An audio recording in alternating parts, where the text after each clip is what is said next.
every year I was recreating at least 50% of the business. So fast forward 2 more agencies later with Get Levrg, we're 100% recurring revenue. If you even have 4% over the course of 12 months, you have to replace half your business.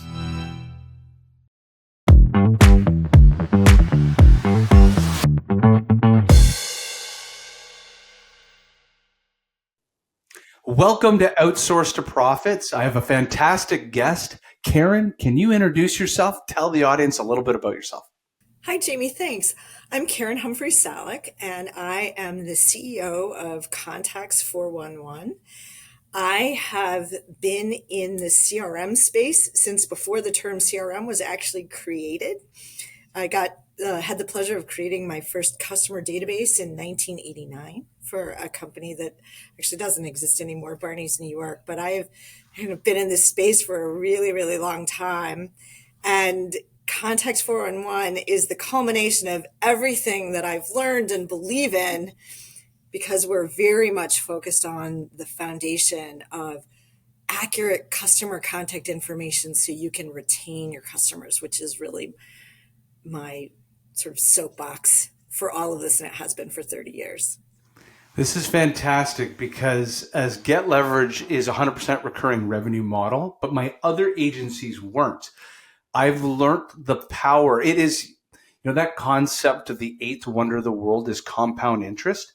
Well, compound interest and compounded monthly growth rates and compounded annual growth rates really can only take flight when you actually have strong retention metrics. My first agency was what we'll call reoccurring. So we had multi-year contracts or annuals that wouldn't auto-renew, but we had to beg the customer for the second year and the third year. And we had a history about 50% of a year 1 contract would migrate into a year 2 contract. Sometimes out of a bit of, we'll call it a downstroke, meaning because in training and learning and development, the initial contracts are quite large, and then the year 2 and year 3 and 4 are more like maintenance deals. Mm-hmm. Then there was a portion that just didn't renew because they consumed all the learning that they needed. And essentially every year I was recreating at least 50% of the business. So fast forward 2 more agencies later with Get Levrg, we're 100% recurring revenue. And it is unbelievable to watch when you have a month that has 0 churn in that month versus say 4% of revenue versus say 9% of revenue. When we have 9% of revenue, if you clocked that for 12 months, you'd be replacing the business. For the whole business would replace itself in 1 year. If you even have 4% over the course of 12 months, you have to replace half your business. So it's amazing. You'll walk out of a month and you're like, hi.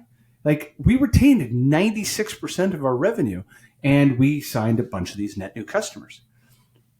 But only to realize that if you just kept doing that 4% and that repeated itself for enough cycles, you would have to have astronomical net new growth to be able to keep up. So with that, for founders and chief revenue officers listening to this podcast, this is one of the most important things you could ever get right in a subscription business.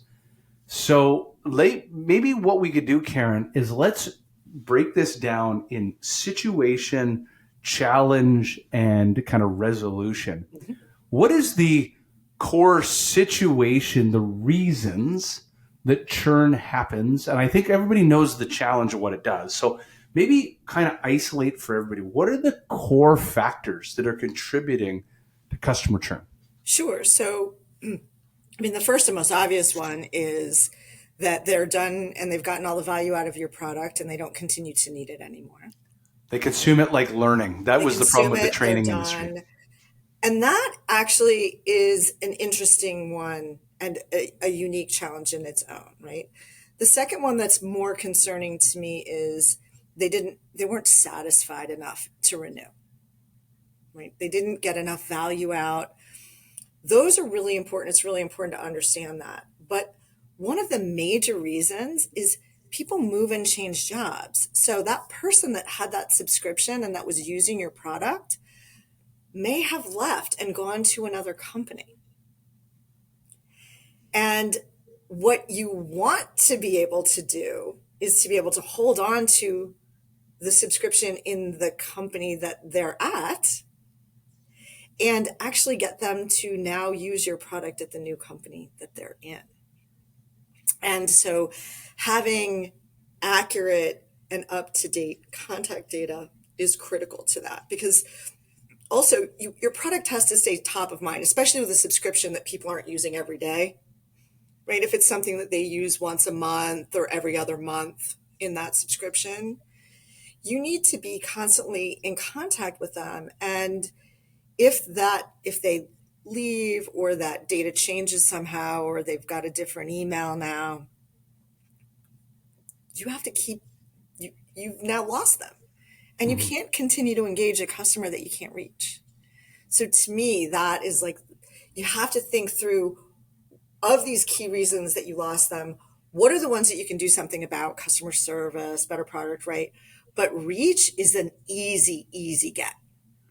This is fantastic. So you've a two-pronged approach. One we'll call, you call it reach. So the reality is 3%, I used to teach this all the time in sales, 3% of your total addressable market in your database, that database is decaying at 3% a month, because the average it's actually, yes, exactly. Yes, yeah, that's right. Exactly. And that means the database is essentially 50%ing itself in a year and a bit.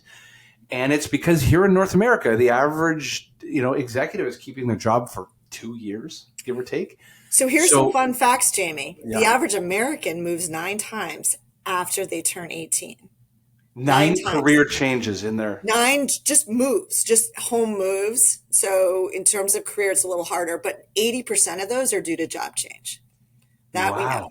The other thing is that millennials on average move, it used to be every 2 years, but the latest stats from the US are the average millennial moves every 1.7 years. Wow. And so here's one more thing. Yeah, I got to hear more about this. One more thing that's crazy. Here's one more thing that's crazy. When you think about replacing a good customer or an average customer with a new customer, so let's just say you lose an average value customer.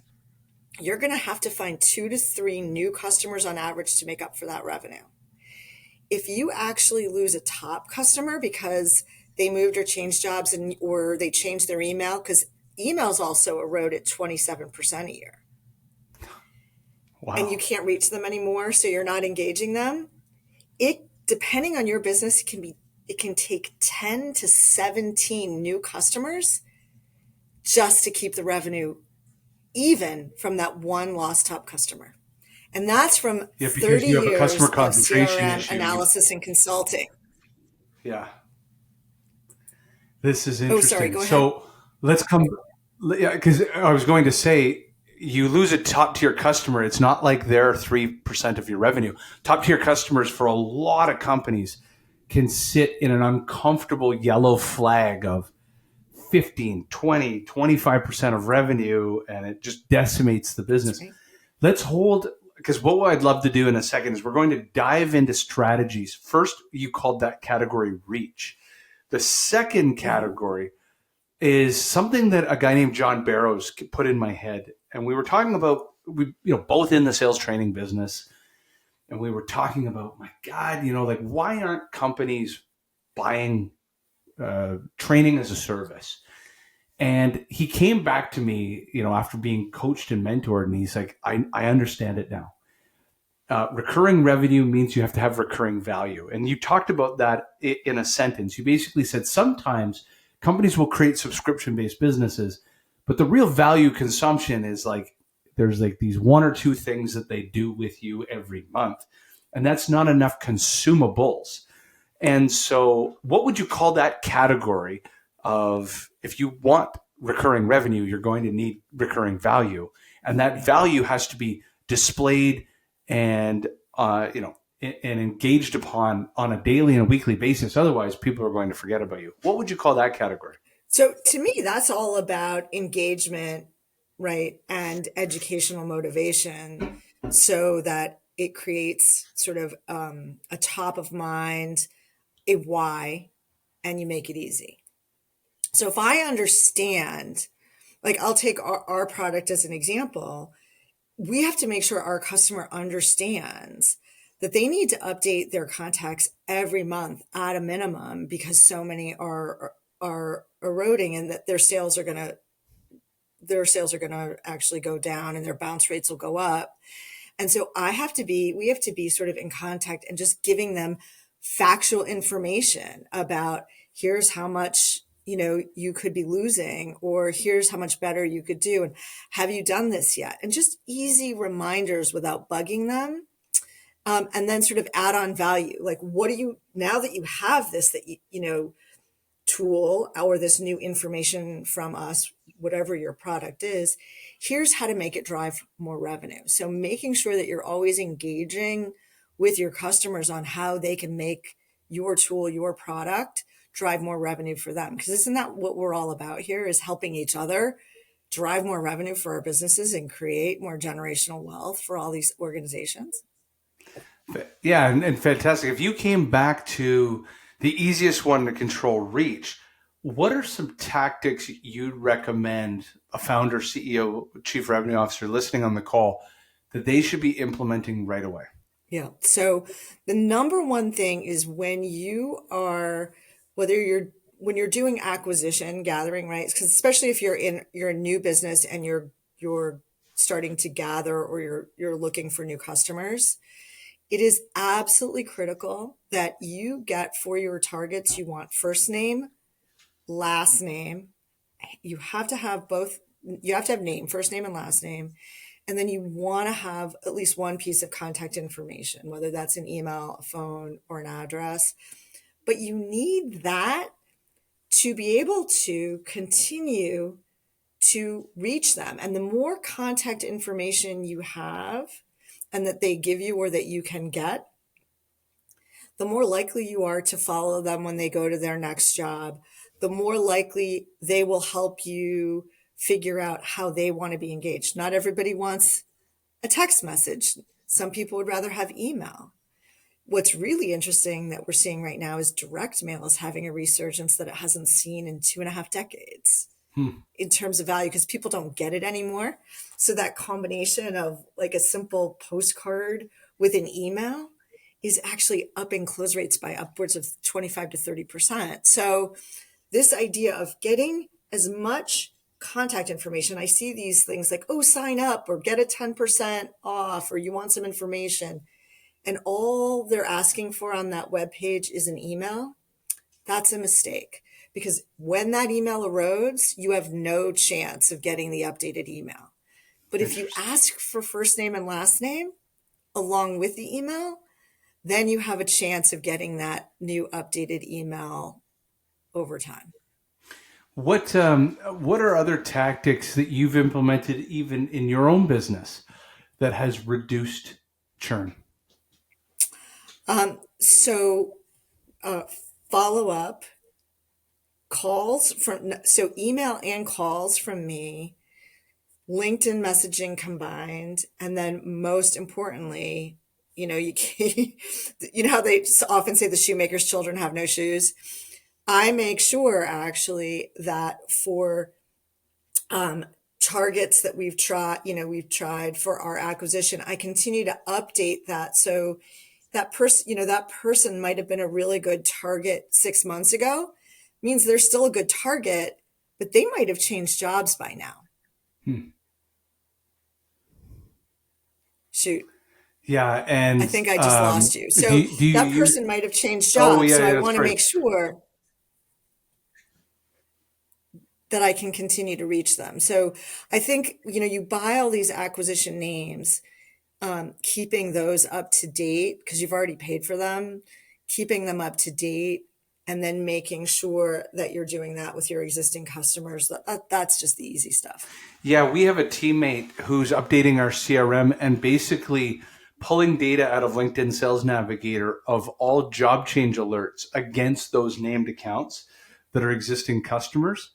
And inevitably, every month, there's multiple key stakeholders that are new and that you need to sandbox old contacts and add net new. That's right. The other thing that we've started to do is in onboarding, So imagine you get an onboarding document and it actually shows a waterfall of calendar invites from the weekly, we'll call it the 7-day sprints that our customers would have with our project managers, but a monthly strategy call that gets in the customer's books where we can deploy a CSAT survey, getting that 360 feedback, talking about potential references or introductions to other customers or departments, video testimonial, Google reviews, but then just getting that strategic call in place, you start to uncover, we had heard about this idea that you had a couple months ago, but we didn't do anything about it. Now, would you like to turn on that service? Or, oh, you know somebody over here in that department? Introduce us. Or there's a cross-sell opportunity.